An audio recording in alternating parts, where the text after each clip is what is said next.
با تشبث فدراسیون بسکتبال شهر خوجند در یکجایی با بخش کار با جوانان و ورزش این شهر در گیمنازیای گیوته مرکزی ولایت مسابقه کشاد شهری اید به بسکتبال بخشیده به گرامیداشت خاطر کارمند شایسته تربیت جسمانی و ورزش علوچی معارف و علم تاجیکستان اسرار کریموف برگزار شد.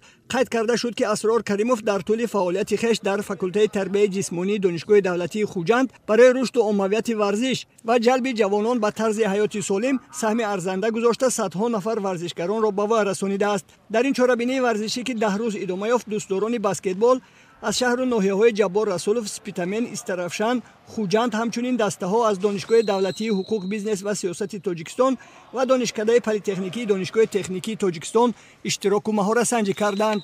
بسکتبال بازان شهر استرافشان در مسابقه مهارت خوب نشان داده و گرفتن مقام سوم مشرف شدند.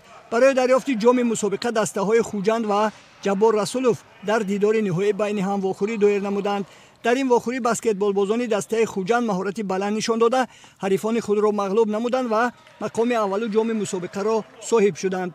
با غالبان و جایزه‌داران این چهاربینی ورزشی جام، مدال و افتخارنامه و تحفه‌های خاطروی در فضای تنتنوی سپرده شدند. در این مسابقه ورزشی ما جای اول را اشغال کرده سزاوار جام اسرار کریموف شدیم.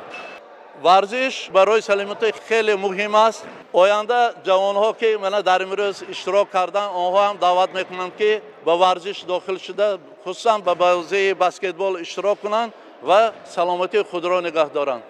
قید کرده شد که من بعد این مسابقه چون انانه همه ساله راه اندازی خواهد شد.